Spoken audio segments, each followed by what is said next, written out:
Hello everyone, तेज civil के online platform पर आप सभी का स्वागत है। प्रीवियस क्लास में हम पढ़ रहे थे श्वसन, रेस्पिरेशन। प्रीवियस क्लास में हमने जो पढ़ा उसको एक बार रिवाइज कर लेते हैं। श्वसन क्या होता है? ये एक भौतिक और रासायनिक प्रक्रिया है जिसके अंतर्गत बाह्य वातावरण से ऑक्सीजन को लिया जाता है और उसका उपयोग कोशिकाओं में ग्लूकोज के ऑक्सीकरण में किया जाता है। इससे उत्पन्न CO2 को पुनः बॉडी से बाहर निकालना, ये वाली पूरी प्रोसेस श्वसन कहलाती है। श्वसन तंत्र में कौन कौन से पार्ट होते हैं? सबसे पहले होता है नॉस्ट्रिल्स। नॉस्ट्रिल्स में हेयर्स पाए जाते हैं और म्यूकस की लेयर पाई जाती है और वो पॉल्यूटेंट्स को, धूल के कणों को वहीं पर रोकते हैं। इसके अलावा रोगाणुओं को भी वो वहीं पर रोकने का काम करते हैं। नेक्स्ट जो पार्ट है वो है इसका nasal cavity. Nasal cavity next होता है। इसके बाद नेजल कैविटी के बाद फेरिंग्स आता है जो कि कॉमन पाथ होता है फूड और एयर के लिए। फोर्थ यहाँ पर है इपीग्लोटिस। फिफ्थ है ट्रेकिया, श्वास नली, जिसमें सी आकृति के उपास्थि के छल्ले पाए जाते हैं जो कि इसको फूलने या पिचकने से रोकते हैं, इसको सुरक्षा प्रदान करते हैं। फिफ्थ है ब्रोंकाई, सिक्स्थ है ब्रोंकियोल्स और 7 है एल्वियोलाई और एक है यहाँ पर लंग्स तो है ही। इसके अलावा एक और स्ट्रक्चर है वो है डायफ्राम। लेरिंग्स का फिफ्थ के बाद फोर आप इसको दे दीजिए और इसको यहां से हटा दीजिए। तो 4 हमने दे दिया। लेरिंग्स जो है उसे वोकल कोर्ड्स उसमें होते हैं और वो ध्वनि उत्पन्न करने में सहायक होते हैं। इसके अलावा हमने एल्वियोलाई के बारे में देखा। एल्वियोलाई एक सेक लाइक स्ट्रक्चर होती है, गैस एक्सचेंज यहीं पर होता है।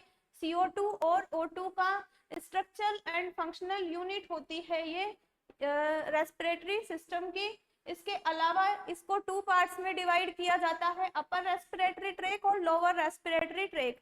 वोकल कॉर्ड से ऊपर की संरचनाओं को अपर रेस्पिरेटरी ट्रैक जैसे कि nostril, nasal cavity, pharynx. Then lower respiratory tract में larynx, trachea, bronchi, bronchioles and alveoli. इसके आगे हम अब पढ़ेंगे। देखिए क्या होता है कि हम श्वास को अंदर लेते हैं, उसमें हम ऑक्सीजन लेते हैं। अब ऑक्सीजन हमने ले लिया, कहाँ तक पहुंचाया? एल्वियोलाई तक। एल्वियोलाई तक पहुंचाया, वहां तक पहुंचने का काम और वहां से जो CO2 बनती है उसको दोबारा नाक के थ्रू बाहर छोड़ने का काम, नॉस्ट्रिल्स के थ्रू बाहर छोड़ने का काम, इसको हम एक अलग नाम दे देंगे। और जो एल्वियोलाई के बाद ब्लड वेसल्स तक गई और ब्लड वेसल्स से जहां पर भी उसको यूज आना है ऑक्सीजन को, वहां जो प्रोसेस होगी उसको हम एक अलग नाम देंगे। तो देखिए आप 2 पार्ट्स में इसको हम डिवाइड कर रहे हैं, बहिश्वसन और अंतःश्वसन। बहिश्वसन में क्या होगा? श्वास को लेना और छोड़ना। क्या होगा? श्वास को अंदर लेना और छोड़ना। तो बहिश्वसन में यहाँ पर 2 पार्ट्स इसके होंगे। फर्स्ट होगा इनहेलेशन। आप इंग्लिश टर्म ही याद करें क्योंकि इंग्लिश टर्म इजी है, हिंदी में आप कंफ्यूज हो जाएंगे। तो फर्स्ट पार्ट है इनहेलेशन। इनहेलेशन में क्या होगा? एटमॉस्फियर से, इसको शॉर्ट में लिख रही हूं, आप समझ जाइएगा। एटमॉस्फियर से, बाह्य वातावरण से ऑक्सीजन को लेना, किसके थ्रू? नॉस्ट्रिल्स के थ्रू लेना और उसे कहां तक पहुंचाना? बाह्य वातावरण से ऑक्सीजन को नॉस्ट्रिल्स के थ्रू लेना और उसे फेफड़ों की कुपिकाओं तक पहुंचाना, लंग्स की एल्वियोलाई तक पहुंचाना।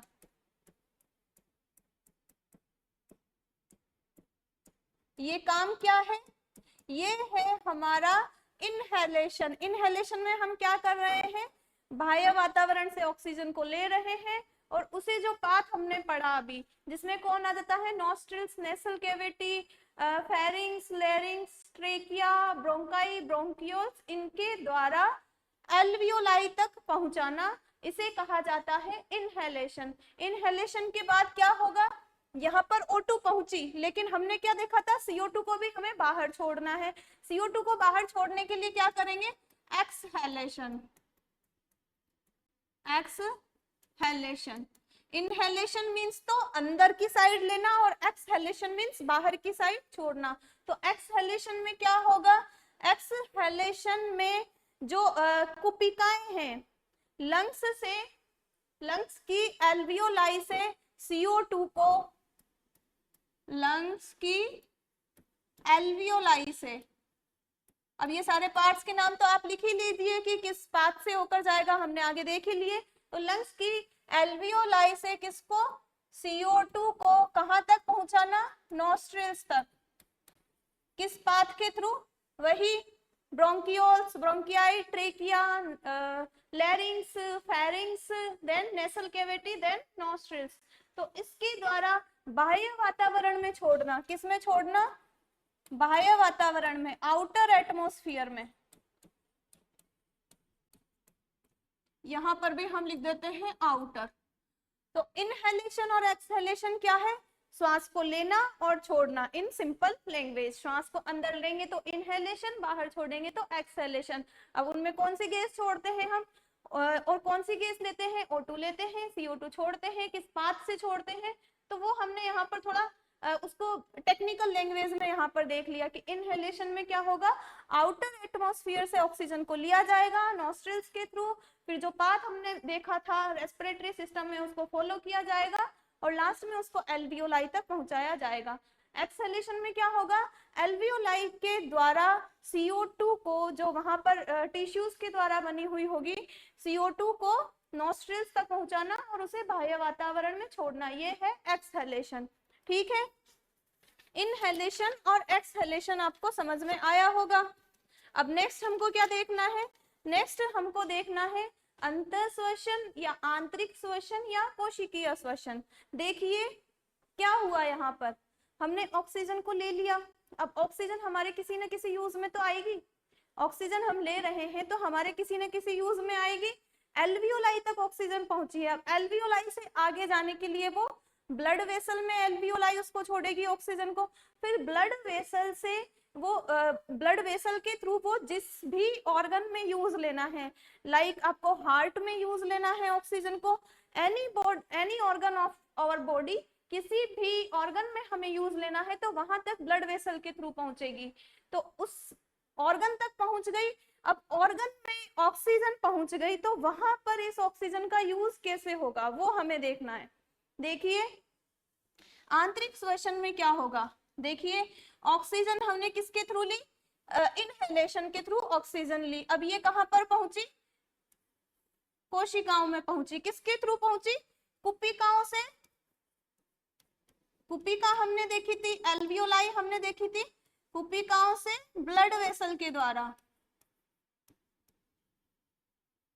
कुपिकाओं से ब्लड वेसल के थ्रू ये कहां तक पहुंची, सेल तक, क्योंकि हमारी पूरी बॉडी किसकी बनी हुई है, हमारी संरचनात्मक और क्रियात्मक इकाई क्या है, कोशिका, यहां पर पहुंची। अब यहां पर क्या होगा, यहां पर होगा ग्लूकोज, ग्लूकोज जो कि हम भोजन के द्वारा लेते हैं ताकि हम ऊर्जा प्रोड्यूस कर सके हमारी बॉडी में, तो ग्लूकोज होगा। अब इस ग्लूकोज से ये जो ऑक्सीजन यहाँ पर आई है वो रिएक्ट करेगी और ग्लूकोज का ऑक्सीकरण इसे हम कहेंगे, ग्लूकोज से ऑक्सीजन जुड़ गई और यहाँ पर क्या उत्पन्न होगी, ऊर्जा यहाँ पर उत्पन्न होगी, क्या उत्पन्न होगी, ऊर्जा यहाँ पर उत्पन्न होगी। ये हमने सिंपल लैंग्वेज में देख लिया, टेक्निकल में हम कैसे देखेंगे, देखिए कोशिकीय श्वसन में क्या होगा, C6H12O6 क्या है, ये ग्लूकोज है, ये ग्लूकोज वहां पर है।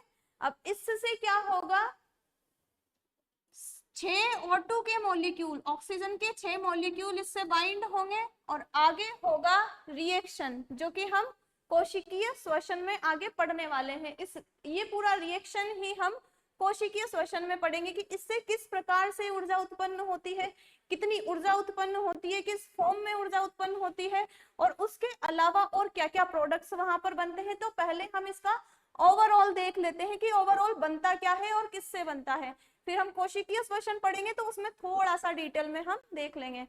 C6H12O6 प्लस 6O2, इससे क्या बनेगा, 6CO2 प्लस 6H2O प्लस यहाँ पर बनेगी ऊर्जा, अब ये ऊर्जा किस फॉर्म में बनती है, क्योंकि हम यहाँ पर क्या कर रहे हैं, नाम देने का काम कर रहे हैं।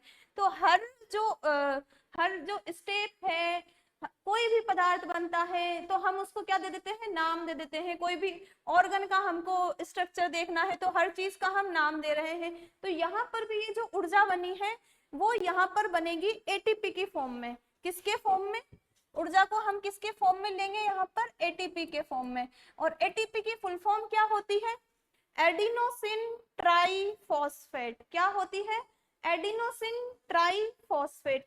और ये जो एडिनोसिन ट्राइफॉस्फेट है, ये किस एडिनोसिन ट्राइफॉस्फेट है, वो कितनी बनेगी यहाँ पर, तो यहाँ पर लगभग बनेगी 38 एटीपी। क्या बनेगी, 38 एटीपी, एडिनोसिन ट्राइफॉस्फेट 38 एटीपी यहाँ पर बनेगी। ये हमने ओवरऑल रिएक्शन देख ली। अब देखते हैं कि कोशिकीय श्वसन में होता क्या है। Wait a second.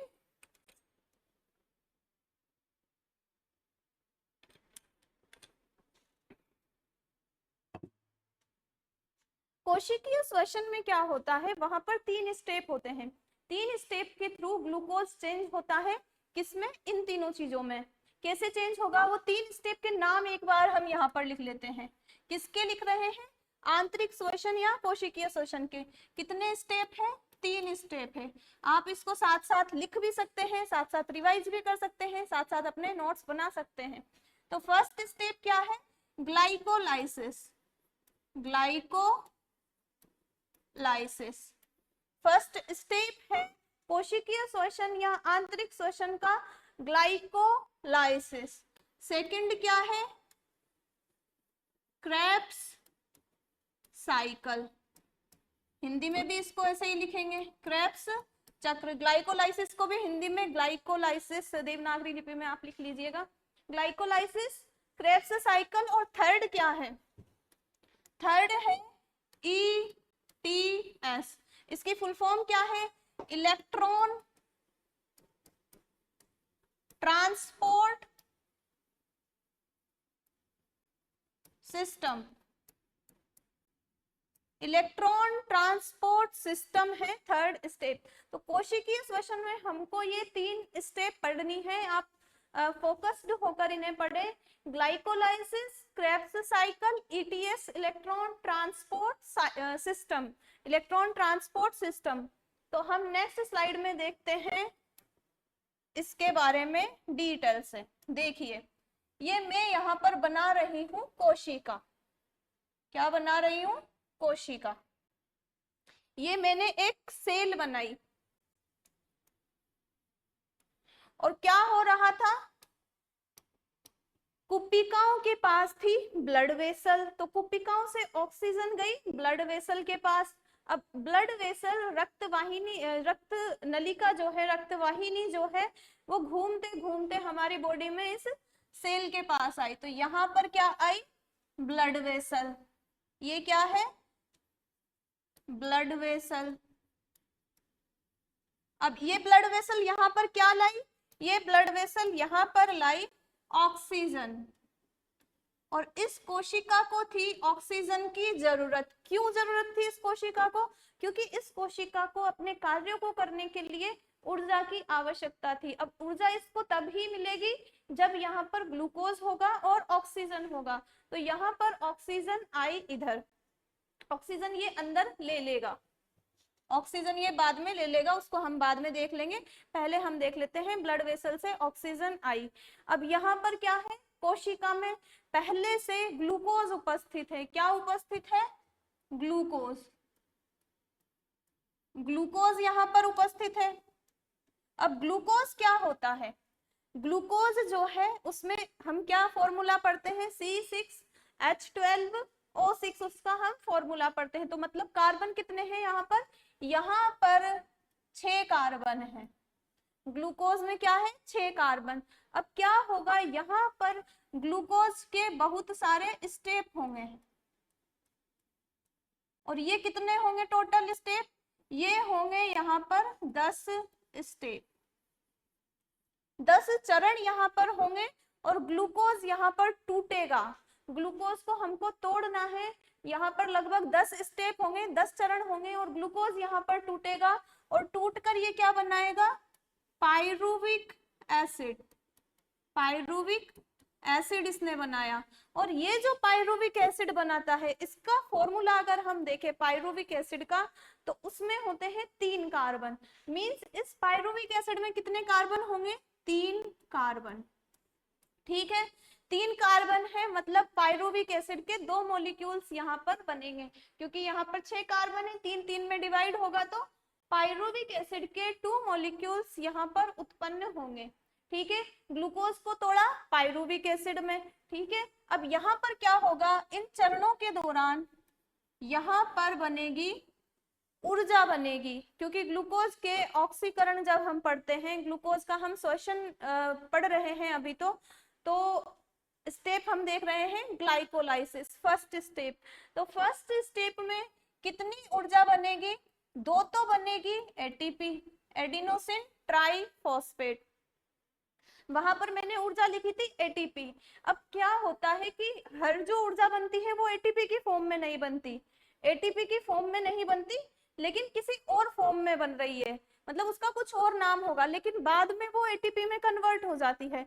तो यहाँ पर वो पहले वाला फॉर्म यहाँ पर बनेगा, और वो जो फॉर्म है मैं यहाँ पर लिखूंगी 2NADH2, इस फॉर्म में यहाँ पर ऊर्जा बनेगी। लेकिन ये क्या होगी, ये बाद में एटीपी में कन्वर्ट हो जाएगी, कौन, 2NADH2। ठीक है, इसको हम बाद में एटीपी में कन्वर्ट कर लेंगे, अभी तो क्या है 2 एटीपी। 2 एटीपी भी नहीं बनते यहाँ पर, डिटेल में अगर हम देखते हैं तो 4 बनते हैं, और फिर उसमें 2 यहाँ पर यूज आ जाते हैं, तो फाइनली यहाँ पर जो बनते हैं 2 एटीपी, आप याद रखें। तो ग्लूकोज से पायरुविक एसिड बना, 10 चरणों में बना, 10 चरणों में बन के यहाँ पर 2 एटीपी बनते हैं और 2 NADH2 यहाँ पर बनते हैं। ठीक है, ये जो सारी प्रोसेस है ये कहाँ पर हो रही है, ये कौन सी जगह है, ये है, ये पूरा जो कोशिका है, कोशिका के कोशिका द्रव्य पार्ट में ये हो रही है। तो किस में हो रही है ये, कोशिका द्रव्य में, कोशिका द्रव्य में ये हो रही है। और नेक्स्ट क्या देखेंगे हम इसमें, नेक्स्ट हमने यहाँ पर देखा कि यहाँ पर कहीं भी हमने ऑक्सीजन को यूज नहीं लिया, कहीं पर भी ऑक्सीजन दिख रहा है आपको, नहीं दिख रहा, तो ये ऑक्सीजन के एब्सेंट में हो जाती है, ऑक्सीजन यहाँ पर एब्सेंट है तो भी यहाँ पर हो जाएगी। और ये पूरी प्रोसेस का नाम क्या है, इस पूरी प्रोसेस का नाम है, फर्स्ट जो हमने देखा था ग्लाइकोलाइसिस। अब इसको ग्लाइकोलाइसिस क्यों कहा ये भी देखिए आप, ग्लाइको मीन्स ग्लूकोज और लाइसिस मीन्स टूटना, लाइसिस मीन्स क्या है, टूटना, और ग्लाइको मीन्स क्या है, ग्लूकोज।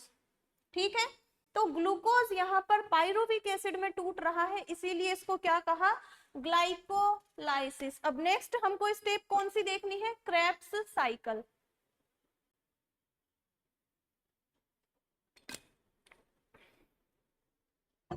अब क्रेब्स साइकिल हमको देखनी है, तो लेकिन जो इसकी नेक्स्ट वाली प्रोसेस है वो कोशिका द्रव्य में नहीं होगी, वो कोई सेल ऑर्गेनेल में होगी। हमने कोशिका के अंदर बहुत सारे कोशिकांग पढ़े थे, और उन कोशिकांग में एक कोशिकांग था, एक सेल ऑर्गेनेल था, कौन, माइटोकॉन्ड्रिया।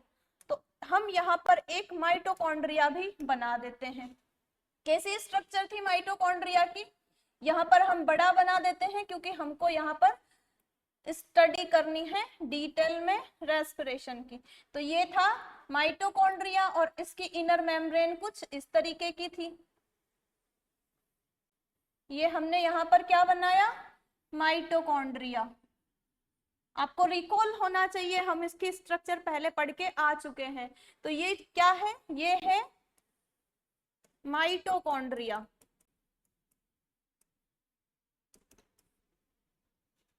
अब आगे क्या होगा, ये जो पायरुविक एसिड है इसको और आगे हमें कन्वर्ट करना है किसी न किसी दूसरे पदार्थ में। लेकिन क्या होता है, ये पायरुविक एसिड जो है वो, ये पायरुविक एसिड माइटोकॉन्ड्रिया की जो ये मेम्ब्रेन है उसके लिए परमिएबल नहीं होता है।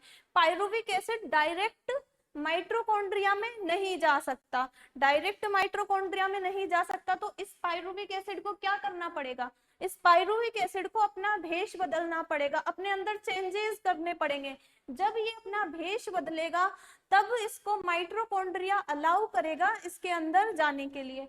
तो यहाँ पर क्या होगा, ये पायरुविक एसिड पहले कन्वर्ट होगा acetyl coenzyme A, acetyl co A में ये कन्वर्ट होगा, ठीक है।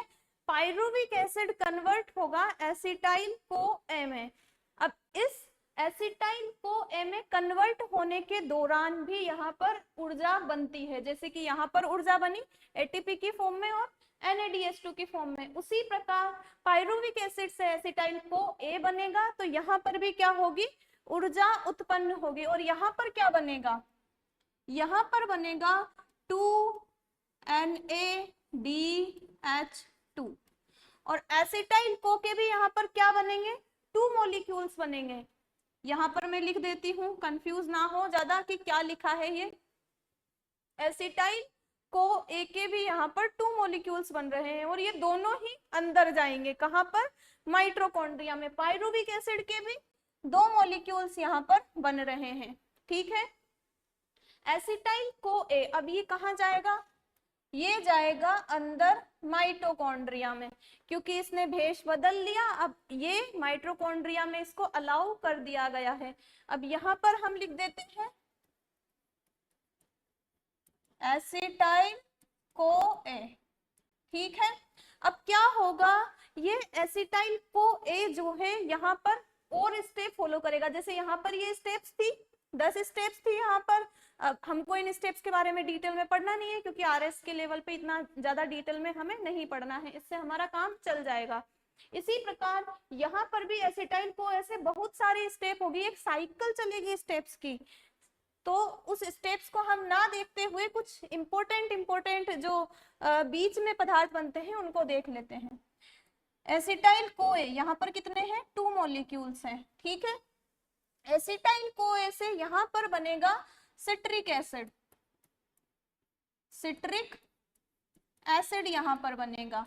और ये जो सिट्रिक एसिड है इसमें दोबारा और कोई पदार्थ बनेगा, इससे दोबारा कोई और पदार्थ बनेगा, फिर उस पदार्थ से दोबारा कोई और पदार्थ बनेगा, फिर उससे कोई दोबारा कोई और पदार्थ बनेगा और दोबारा देन अगेन ये किसमें कन्वर्ट हो जाएगा, सिट्रिक एसिड में। मींस क्या हुआ, एसिटाइल को ए से सिट्रिक एसिड बना और सिट्रिक एसिड दोबारा ही सिट्रिक एसिड में कन्वर्ट हो गया। और ये हम यहाँ पर क्या पढ़ रहे हैं, ये हम यहाँ पर देख रहे हैं क्रेब्स साइकिल। क्या देख रहे हैं, क्रेब्स चक्र, क्योंकि सिट्रिक एसिड से शुरू हो रहा है और सिट्रिक एसिड पर ही खत्म हो रहा है, इसीलिए इसका एक और नाम क्या है, citric acid cycle, citric acid cycle. Next हमको इसके बारे में क्या डिटेल पता लग रही है क्रेब्स साइकिल के बारे में, कि ये कहां पर संपन्न हो रहा है, ये माइटोकॉन्ड्रिया के अंदर संपन्न हो रहा है। कहां पर, माइटोकॉन्ड्रिया में हो रहा है, ठीक है। ये तो कहां पर हो रहा था, कोशिका द्रव्य में, ये कहां पर हो रहा है, माइटोकॉन्ड्रिया में। और यहाँ पर क्या होगा, यहाँ पर ऑक्सीजन यूज आएगी। ये जो ऑक्सीजन हमने यहाँ पर बनाई है, ये ऑक्सीजन आएगी यूज इस जगह, तो यहाँ पर ऑक्सीजन यूज आएगी। तो यहाँ पर हम नीचे क्या लिख देंगे, नीचे हम लिख देंगे कि ये जो साइकिल चल रहा है इसमें ऑक्सीजन यूज आएगी, इसमें ऑक्सीजन यूज नहीं आ रही थी, इसमें ऑक्सीजन यूज आएगी। तो नेक्स्ट हमको क्या लिखना है, O2 यूज करती है ये वाली साइकिल। अब हमने सब जगह एटीपी देखा, कितनी मात्रा में ऊर्जा उत्पन्न हो रही है, कौन किस फॉर्म में उत्पन्न हो रही है, वो सब हमने यहाँ पर देख लिया। इस जगह भी, यहाँ पर भी एटीपी फॉर्म होंगे। क्या होंगे, इस जो साइकिल है यहाँ पर भी एटीपी फॉर्म होंगे, लेकिन कुछ तो एटीपी के रूप में ही बन जाएंगे और कुछ क्या होगा, अदर फॉर्म में बनेंगे, जैसे यहाँ पर NaDH2 की फॉर्म में बने थे, यहाँ पर NaDH2 की फॉर्म में बने थे, ऐसे ही कुछ अलग फॉर्म्स होती है FADH2 लाइक करके। तो हमको इतना नहीं देखना है, हम कंफ्यूज हो जाएंगे इतने देखेंगे तो। हमको वो नहीं देख के हम क्या देखेंगे कि इस क्रेब्स साइकिल में टोटल एटीपी कितने बनते हैं, वो हम एक बार के लिए देख लेते हैं। बनेगा तो वही प्रत्यक्ष रूप में और अप्रत्यक्ष रूप में, मतलब एटीपी के रूप में भी बनेगा, NaDH2 के रूप में बनेगा, FADH2 के रूप में बनेगा, लेकिन हमें इतना देखना नहीं है। तो हम क्या देखेंगे कि इस क्रेब्स साइकिल में बनेंगे कितने एटीपी, 24 एटीपी, 24 एटीपी। 24 एटीपी यहाँ पर भी डायरेक्ट नहीं बन रहे हैं, यहाँ पर भी NaDH2 कुछ ऐसी चीजें बन रही है और वो कन्वर्ट हो रही है किसमें, एटीपी में। तो हमने क्या देखा, क्रेब्स साइकिल में बनेंगे 24 एटीपी, ठीक है। अब क्रेब्स साइकिल के बाद एक और चक्र आता है, वो कौन सा था, ETS, इलेक्ट्रॉन ट्रांसपोर्ट सिस्टम। अब ये क्या होता है, ETS क्या होता है, तो देखिए आप, इसके लिए हम कलर ले लेते हैं पिंक, पिंक ही ले लेते हैं, इजीली समझ में आ जाएगा। तो देखिए अब क्या हुआ, यहाँ पर भी NaDH2 बन रहा है, देखो अप्रत्यक्ष ऊर्जा के रूप में ये बन रहा है, यहाँ पर भी NaDH2 बन रहा है। और इस क्रेब्स साइकिल में भी ऐसी ही चीजें बनी थी, लेकिन हमने उसको नहीं लिखा है, हमको समझने के लिए दो ही काफी है। तो क्या होगा, अब चलेगा ETS, क्या चलेगा, ETS, इलेक्ट्रॉन ट्रांसपोर्ट सिस्टम। तो और वो ETS कहां पर होगा, ये जो इनर मेम्ब्रेन है माइटोकॉन्ड्रिया की, यहां पर होगा ETS, इलेक्ट्रॉन ट्रांसपोर्ट सिस्टम। कहां पर हो रहा है, ये लिख लेते हैं हम, हमको ये याद भी करना है। तो कहां पर हो रहा है, inner membrane of mitochondria, inner membrane of mitochondria में हो रहा है ETS। अब इस ETS में क्या होगा, एटीपी जो डायरेक्ट बन चुके हैं उनको हम नहीं देखेंगे, अब जो इनडायरेक्ट बने हैं लाइक NaDH2, FADH2 जो यहाँ पर बनेगा हमने नहीं लिखा है। तो यहाँ पर क्या होगा, इस जगह, इस वाली जगह क्या होगा, ये जो NaDH2, ये जो सारी चीजें हमने बनाई थी जिनको हमने डायरेक्ट एटीपी के फॉर्म में नहीं लिखा था, तो NaDH2 और जो भी फॉर्म है इसको हम एक बार के लिए क्या कह सकते हैं, अप्रत्यक्ष ऊर्जा, अप्रत्यक्ष ऊर्जा, ठीक है। अप्रत्यक्ष ऊर्जा हमने इसको कहा। तो क्या होगा, इन NaDH2 से, FADH2 से जो एटीपी का फॉर्मेशन होगा वो कहां पर होगा, इस जगह पर, इनर मेम्ब्रेन ऑफ माइटोकॉन्ड्रिया में। तो इनसे यहाँ पर क्या बनेंगे, एटीपी यहाँ पर बनेंगे, ठीक है। और देखिए आप, सबसे ज्यादा एटीपी कहां पर बनेंगे, सबसे ज्यादा एटीपी ETS में ही बनेंगे, क्योंकि यहाँ पर भी दो NaDH2 एटीपी की फॉर्म तो कम बन रही है, इसी प्रकार इस जगह भी अप्रत्यक्ष ऊर्जा ज्यादा बन रही है, प्रत्यक्ष ऊर्जा कम बन रही है। तो ये जो NaDH2 है वो कन्वर्ट होगा कहां पर, इनर मेम्ब्रेन ऑफ माइटोकॉन्ड्रिया में, ETS के जरिए कन्वर्ट होगा एटीपी में। इसीलिए हम यहाँ पर लिख लेते हैं कि मैक्सिमम एटीपी कहां पर बनेगी, मैक्सिमम एटीपी बनेंगे कहां पर, ETS में। तो ये हमने देखा ग्लाइकोलाइसिस, क्रेब्स साइकिल और इलेक्ट्रॉन ट्रांसपोर्ट सिस्टम। अब हमें क्या देखना है कि कौन कौन से चक्र में कितने एटीपी टोटल बन रहे हैं। तो नेक्स्ट पेज हम ले लेते हैं, देखिए फर्स्ट चरण क्या था, ग्लाइकोलाइसिस, ग्लूकोज का टूटना। यहाँ पर क्या बन रहा था, 2 एटीपी यहाँ पर बने थे, ठीक है, और इसके अलावा 2 NaDH2 यहाँ पर बने थे। अब क्या होगा, ये 2 NaDH2 ETS में जाकर एक NADH2 वहां पर बनाएगा 3 ATP, तो 2 NADH2 बनाएंगे 6 ATP। एक NADH2 कितने एटीपी बनाएगा? 3 एटीपी ये बनाएगा। ये तो बहुत ही ज्यादा है इसके मुकाबले में। और ये कहां पर बनाएगा? इनर मेम्ब्रेन ऑफ माइटोकॉन्ड्रिया में ETS के जरिए। तो यहाँ पर टोटल कितने बनेंगे? 6 एटीपी। और टोटल ये कितने हुए? टोटल ये हुए 8 एटीपी। तो ग्लाइकोलाइसिस में कितने एटीपी बन रहे हैं? 8 एटीपी। नेक्स्ट ले लेते हैं हम। नेक्स्ट था हमारा क्रेब्स चक्र। अब इस क्रेब्स चक्र में कितने एटीपी बन रहे हैं? क्रेब्स चक्र में तो हमने डायरेक्ट ही लिख लिया था कि क्रेब्स चक्र में बन रहे हैं 24 एटीपी। 24 ही थे ना, आप क्रॉस चेक कीजिए। क्रेब्स चक्र में 24 एटीपी।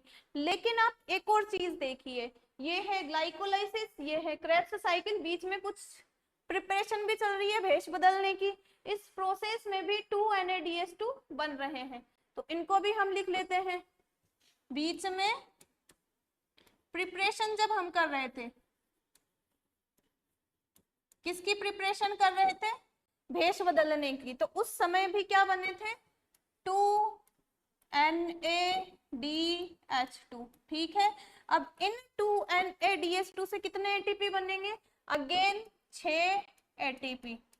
टोटल कितने हुए देख लीजिए, गिनिए आप।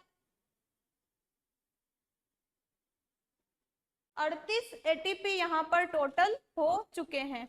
कितने एटीपी हो चुके हैं अलग देख लेते हैं। 8 एटीपी, 6 एटीपी, 24 एटीपी। तो टोटल कितने एटीपी बनेंगे? 38 एटीपी। और फर्स्ट जो हमने देखा था, जो रिएक्शन हमने देखी थी फर्स्ट, उसमें भी क्या देखा था कि 38 एटीपी बनेंगे हमारे किसमें? ग्लूकोज के ऑक्सीडेशन में। ठीक है, ये चीजें आपको अच्छे से समझ में आई होगी। अब एक और चीज मैं आपको समझाती हूँ।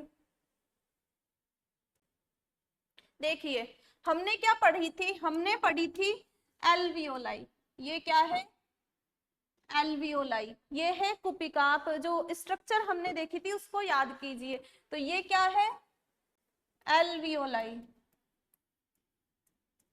अब एल्वियोलाई से टिश्यूज तक, सेल्स तक ऑक्सीजन और CO2 का परिवहन कैसे होता है वो शॉर्ट में हम देख लेते हैं।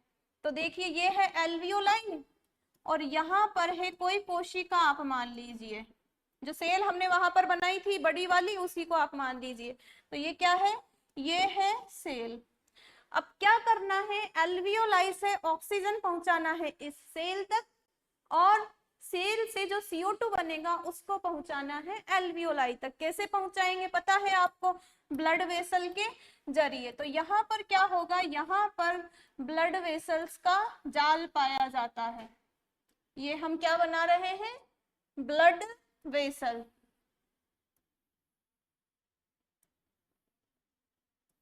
ये हमने बनाई ब्लड वेसल।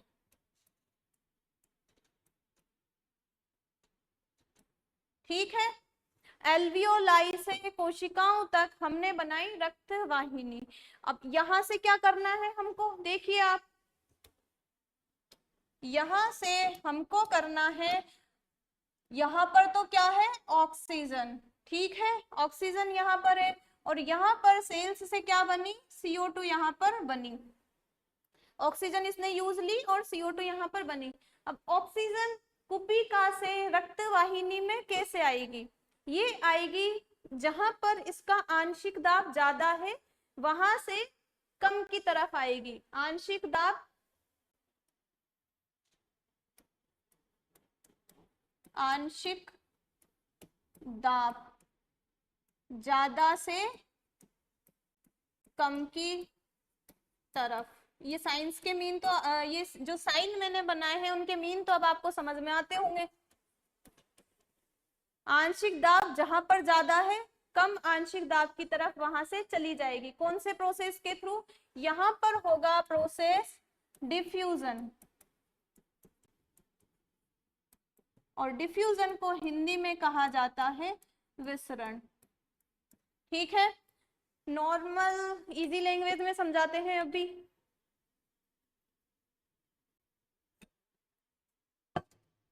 देखिए क्या हुआ, कुपिकाएं हैं, ऑक्सीजन हमने ली तो वहां पर ऑक्सीजन ज्यादा है, ब्लड वेसल में ऑक्सीजन कम है, तो सीधी सी बात है कि ज्यादा से कम की तरफ जाएगी। उसी को हमने टेक्निकल लिख दिया कि विसरण के थ्रू, डिफ्यूजन के थ्रू अधिक आंशिक दाब से कम आंशिक दाब वाले की तरफ जाएगी। तो यहाँ पर क्या है, ऑक्सीजन यहाँ पर आ जाएगी, यहाँ से ट्रेवल करते हुए यहाँ पर आ जाएगी, यहाँ से करते हुए यहाँ पर आ जाएगी। ठीक है,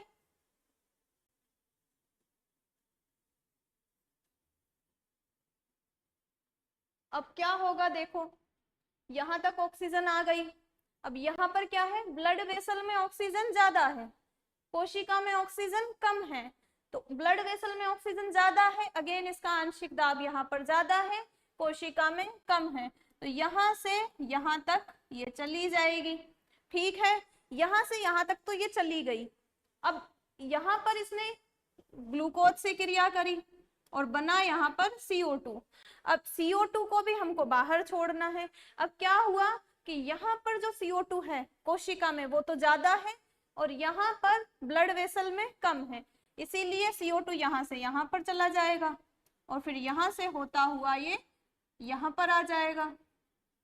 ठीक है, अब क्योंकि यहाँ पर तो ऑक्सीजन ज्यादा है और CO2 कम है, CO2 यहाँ पर ज्यादा है ब्लड वेसल में, तो CO2 यहाँ से डिफ्यूजन के प्रोसेस के थ्रू चला जाएगा यहाँ पर और यहाँ से बाहर चला जाएगा नॉस्ट्रिल्स के थ्रू और ऑक्सीजन यहाँ पर आ जाएगा।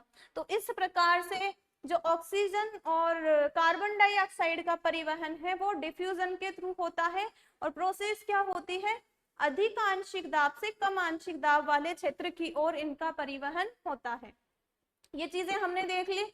अब परिवहन तो होता है, लेकिन ये जो ट्रांसपोर्ट है वो कर कौन रहा है, ब्लड वेसल में तो हो रहा है, ब्लड वेसल में सेल्स पाई जाती है, RBC, WBC, प्लेटलेट्स, प्लाज्मा, तो परिवहन किसके द्वारा होता है, तो वो भी हमें देखना है। तो देखिए सबसे पहले हम क्या देख लेते हैं, ऑक्सीजन का ट्रांसपोर्ट। ऑक्सीजन का ट्रांसपोर्ट कैसे होगा,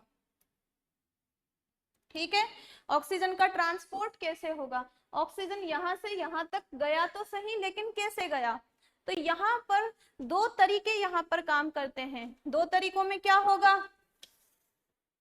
दो तरीकों में होगा, उसको हम यहाँ पर देखेंगे।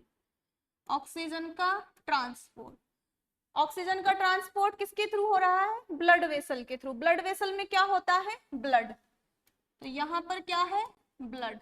अब ब्लड में भी अलग अलग टाइप की सेल्स पाई जाती है, प्लाज्मा, RBC, WBC। तो सबसे पहले क्या करते हैं, ऑक्सीजन जो है वो ब्लड प्लाज्मा के द्वारा, ब्लड प्लाज्मा के द्वारा परिवहित होता है, ब्लड प्लाज्मा के द्वारा इसका ट्रांसपोर्टेशन होता है। और ये जो टोटल ट्रांसपोर्टेशन होना है ऑक्सीजन का, उसका कितना प्रतिशत होता है, उसका ओनली 3% ट्रांसपोर्टेशन किसके द्वारा होता है, ब्लड प्लाज्मा के द्वारा। ब्लड प्लाज्मा के द्वारा ओनली 3% ट्रांसपोर्टेशन होता है किसका, ऑक्सीजन का। तो बाकी का बचा जो 97% ट्रांसपोर्टेशन है वो किसके द्वारा होगा, देखिए आप, ब्लड में क्या पाया जाता है, RBC, RBC में क्या होता है, हीमोग्लोबिन। ये जो हीमोग्लोबिन होता है वो भी ऑक्सीजन का ट्रांसपोर्ट करता है। बचा हुआ जो ऑक्सीजन का ट्रांसपोर्ट है वो कौन करेगा, हीमोग्लोबिन। तो हीमोग्लोबिन करता है ऑक्सीजन का ट्रांसपोर्ट। और क्या होता है इसमें, एक हीमोग्लोबिन जो अणु है, एक हीमोग्लोबिन से एक साथ 4 ऑक्सीजन कनेक्ट होके परिवहित होते हैं, तो एक साथ इस पे 4 ऑक्सीजन यहाँ पर परिवहित हो जाएंगे, 4 ऑक्सीजन मॉलिक्यूल्स परिवहित होते हैं हीमोग्लोबिन से बाउंड होकर। और इस पूरे नाम को, ये जो पूरा लिखा हमने हीमोग्लोबिन ऑक्सीजन से कनेक्ट हुआ है, इस पूरे को हम एक चीज में देख लेते हैं, और वो क्या है नाम यहाँ पर, ऑक्सी हीमोग्लोबिन। क्या है? Oxy haemoglobin. क्योंकि हम यहाँ पर क्या कर रहे हैं, नाम देने का काम कर रहे हैं, तो यहाँ पर क्या बना, ऑक्सी हीमोग्लोबिन। लेकिन ये ऑक्सी हीमोग्लोबिन क्या होता है, ये अनस्टेबल होता है, और ये अनस्टेबल होता है, ये हमारे लिए बहुत ज्यादा इंपॉर्टेंट है इसका अनस्टेबल होना। क्या होगा, देखिए यहाँ पर हीमोग्लोबिन से बाउंड होकर ऑक्सी हीमोग्लोबिन जो बना है, ऑक्सी हीमोग्लोबिन यहाँ से परिवहित होगा, यहाँ तक आएगा। अगर ये स्टेबल होता, मींस हीमोग्लोबिन से कनेक्ट ही रहता, ऑक्सीजन उससे छूटता ही नहीं, तो वो तो हमारे लिए यूजफुल नहीं होता। लेकिन क्या होगा, यहाँ पर हीमोग्लोबिन और ऑक्सीजन दोनों एक साथ आते हैं, और बाद में जब टिश्यूज में, सेल्स में जाने की बारी आती है, तो ये दोनों पृथक हो जाते हैं। ऑक्सी हीमोग्लोबिन टिश्यू में जाकर क्या करता है, हीमोग्लोबिन तो अलग हो जाता है, और ऑक्सीजन ये किसको दे देता है, टिश्यू को। ऑक्सीजन किसको दे देता है, टिश्यू को। इस प्रकार यहाँ पर ऑक्सीजन का परिवहन होता है। ऑक्सीजन का परिवहन हमने देख लिया, अब हमको देखना है कार्बन डाइऑक्साइड का परिवहन। तो CO2 का परिवहन हम देखते हैं, CO2 का ट्रांसपोर्टेशन। ये कैसे होगा, देखिए आप, अगेन ब्लड के थ्रू होना है, तो ये होगा कुछ 3 प्रकार से। अब उस 3 प्रकार में कौन कौन से प्रकार है, फर्स्ट 2 तो जो हमने ऑक्सीजन वाले में देखे हैं, तो फर्स्ट 2 में तो क्या होगा, फर्स्ट में तो ये प्लाज्मा के थ्रू होगा, और प्लाज्मा के थ्रू कितना होगा, 7%। 7% कार्बन डाइऑक्साइड का परिवहन होता है प्लाज्मा के द्वारा। सेकंड ये होगा, किसके द्वारा होगा, सेकंड ये होगा हीमोग्लोबिन के द्वारा।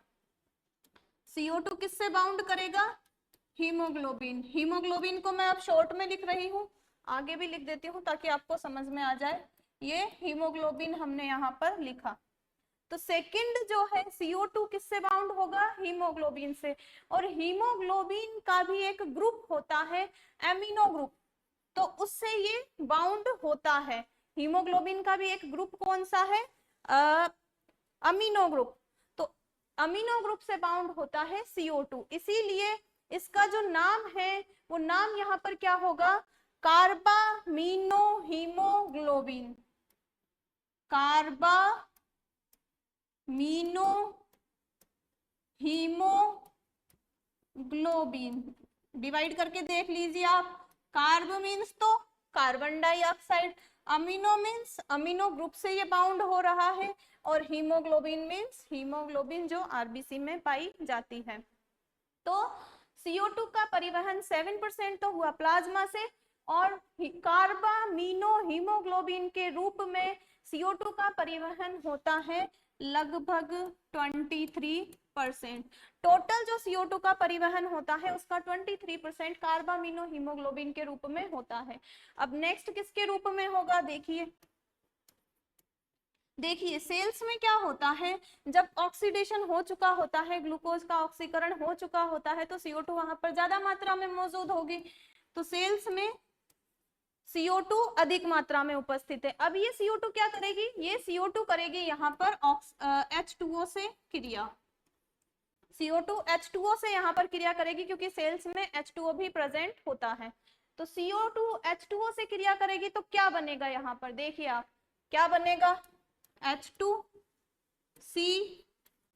कितने हैं यहाँ पर, 3 है, तो यहाँ पर क्या बन गया, H2CO3 यहाँ पर बन गया है। CO2 और H2O, ये आपको पता है कार्बन डाइऑक्साइड का फॉर्मूला CO2 होता है, वाटर का फॉर्मूला H2 होता है, इनको आप ज्वाइन करके देख ले तो H2CO3 यहाँ पर बनेगा। अब ये H2CO3 क्या होता है, ये भी H plus plus HCO3 minus में डिवाइड हो जाता है। क्या होता है, H प्लस और HCO3 माइनस में डिवाइड हो जाता है। आपको इतना भी याद नहीं रहे तो इसका नाम याद कर ले, HCO3 माइनस का नाम आप याद कर ले तो भी आपका काम चल जाएगा। तो CO2 का परिवहन किसके रूप में होता है, HCO3 माइनस आयन के रूप में। और इसको क्या कहा जाता है, इसको कहा जाता है, यहां पर मैं इसका टॉपिक ही लिख देती हूं, बाई कार्बोनेट आयन के रूप में। और बाइकार्बोनेट आयन के रूप में ही इसका मैक्सिमम ट्रांसपोर्टेशन होता है। कितना बचा, 100 में से 28 यहाँ गया, 7 यहाँ गया, तो अब कितना बचा, अब यहाँ पर बचा 70%। तो 70% जो CO2 है उसका ट्रांसपोर्टेशन होता है बाइकार्बोनेट आयन के रूप में। तो ये हमने ऑक्सीजन और कार्बन डाइऑक्साइड के परिवहन को देख लिया है। अब नेक्स्ट हमको क्या देखना है,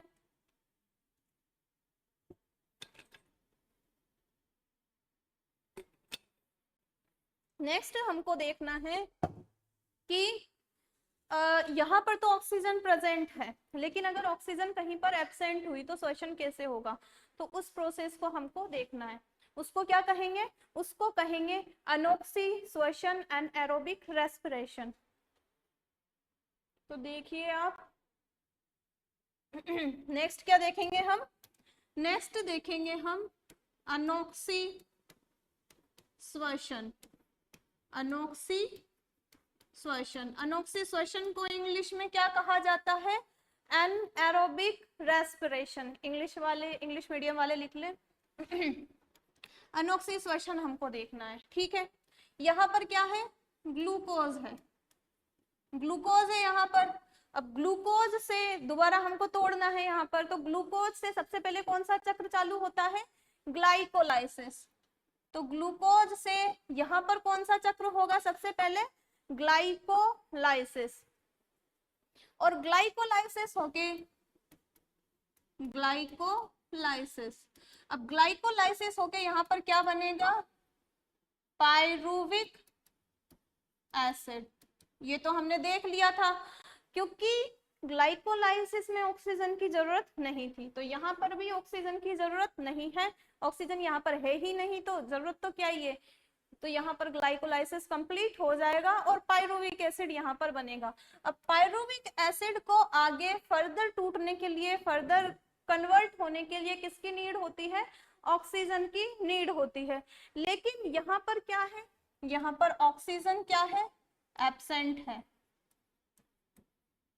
ऑक्सीजन यहाँ पर एब्सेंट है। तो इस कंडीशन में क्या होगा, पायरुविक एसिड से यहाँ पर बनेगा लैक्टिक एसिड, लैक्टिक एसिड। और इसके साथ क्योंकि ऊर्जा भी तो रिलीज होती है श्वसन में, ये हम एनारोबिक रेस्पिरेशन देख रहे हैं।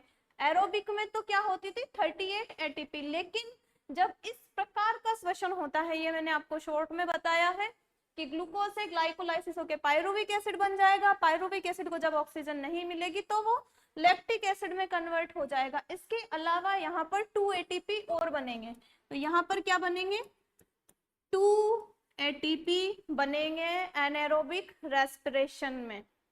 अब नेक्स्ट हमको क्या देखना है, नेक्स्ट हमको देखना है बैक्टीरियाज में, यीस्ट में किस प्रकार से एनारोबिक रेस्पिरेशन होता है। तो क्या देखेंगे हम, बैक्टीरिया में, यीस्ट में। बैक्टीरिया तो आप जानते हैं जीवाणु होता है, यीस्ट क्या होता है, ये एक कवक होता है, फंजाई जिसे हम कहते हैं, ठीक है। इनमें हमको देखना है। इससे पहले मैं आपको बता दूं, ये जो एनारोबिक रेस्पिरेशन है वो एनिमल्स में भी होता है। जैसे कि अगर आपकी मांसपेशियां ज्यादा काम कर जाती है तो वहां पर ऑक्सीजन की कमी उनको हो जाती है।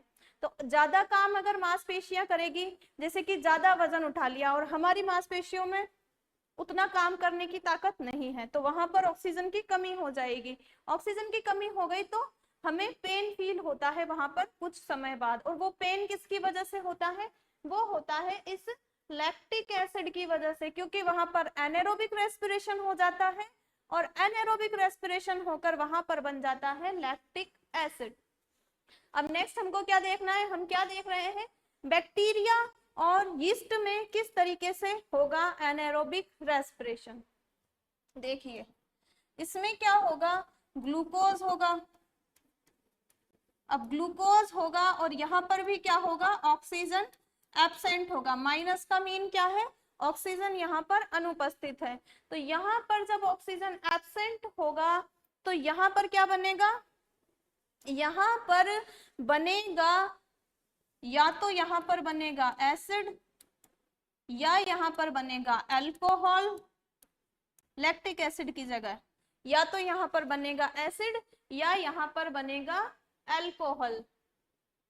और इसके साथ क्या होगा, यहाँ पर तो 2 ATP बन रही थी, लेकिन यहाँ पर ATP ना बनके यहाँ पर क्या बनेगी, यहाँ पर हीट रिलीज होगी। हीट यहाँ पर रिलीज होगी, कहाँ पर, जब ये क्रिया कहाँ पर होगी, बैक्टीरिया या यीस्ट में, तो ये बॉडी के बाहर भी हो सकती है। तो ग्लूकोज के एनारोबिक रेस्पिरेशन से एसिड या फिर अल्कोहल बनता है और हीट का प्रोडक्शन यहाँ पर होता है, और इस प्रक्रिया को क्या कहा जाता है, ये जो पूरी प्रक्रिया है इसको एक नाम और दिया जाता है, और वो नाम क्या है, किण्वन। क्या कहा जाता है उस नाम को, किण्वन, या फिर इंग्लिश में फर्मेंटेशन। फर्मेंटेशन, ठीक है, ये चीजें हमने देख ली है यहाँ पर। अब हमको क्या देखने हैं, हमारा जो रेस्पिरेटरी सिस्टम है ऑलमोस्ट कंप्लीट हो चुका है। अब हमको देखनी है डिजीज, डिजीज या डिसऑर्डर्स यहाँ पर कौन कौन से होते हैं। तो देखिए आप, रेस्पिरेटरी डिसऑर्डर्स, उसमें फर्स्ट है अस्थमा। अस्थमा को हिंदी में कहा जाता है दमा। इसमें क्या होता है, अस्थमा या दमा में इन्फ्लामेशन हो जाती है, सूजन हो जाती है। कहां पर इन्फ्लामेशन होगी, इन्फ्लामेशन कहां पर होगी, याद कीजिए, हमने जब डायग्राम बनाया था तो उसमें बनाई थी ब्रोंकाई,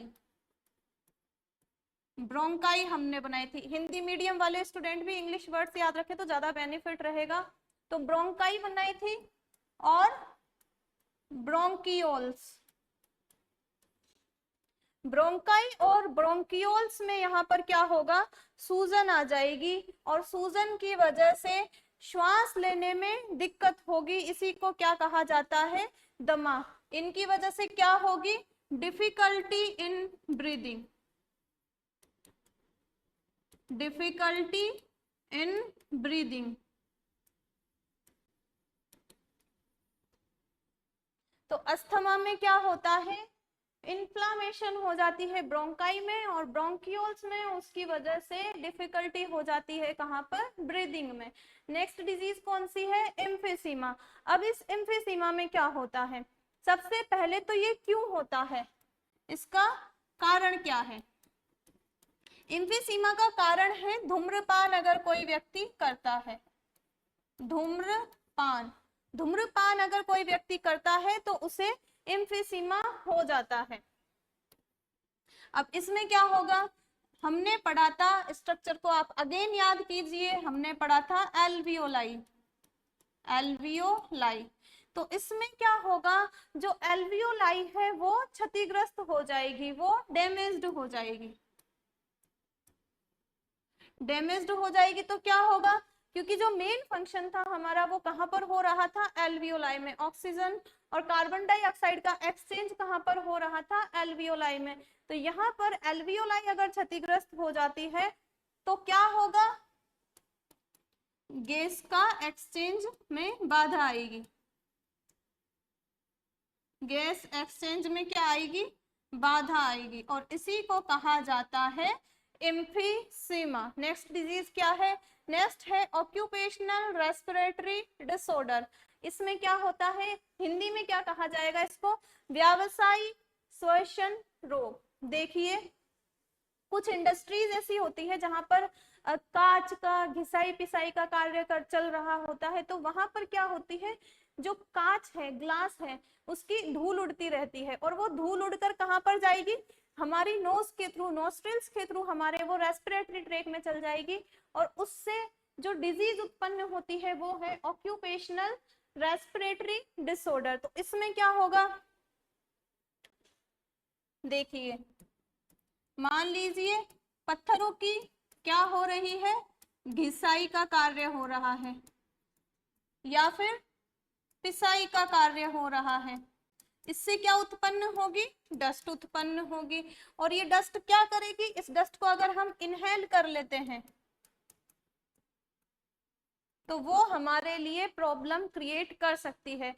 और प्रॉब्लम भी कब ज्यादा होगी, जब लंबे समय से कोई व्यक्ति इस तरह की इंडस्ट्री में काम कर रहा है, वो भी बिना मास्क पहने हुए। मास्क पहनता है तो कम चांसेस होते हैं कि इस तरह की डिजीज हो। मास्क नहीं पहन के काम कर रहा है और लंबे समय से काम कर रहा है,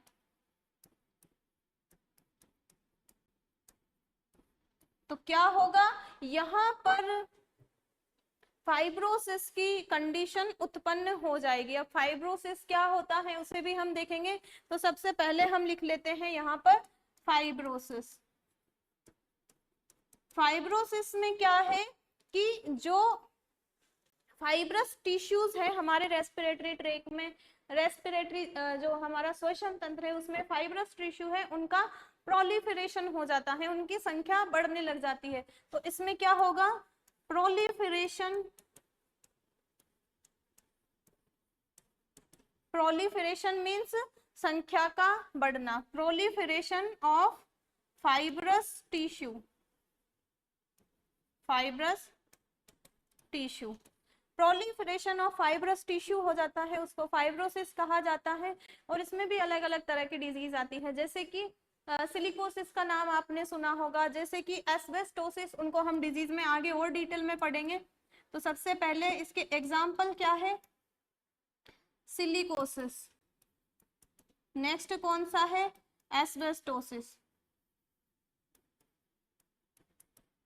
तो सिलिकोसिस और एस्बेस्टोसिस, सिलिकोसिस और एस्बेस्टोसिस हमने यहाँ पर देख लिया है। तो ये हमने जो रेस्पिरेटरी डिसऑर्डर्स होते हैं उनको देख लिया है। हमारा यहाँ पर रेस्पिरेटरी सिस्टम जो है वो भी कंप्लीट हो चुका है। नेक्स्ट क्लास में हम शुरू से लेकर एंड तक एक बार रिवाइज कर लेंगे, आप इसको रिवाइज करके भी आए। Thank you.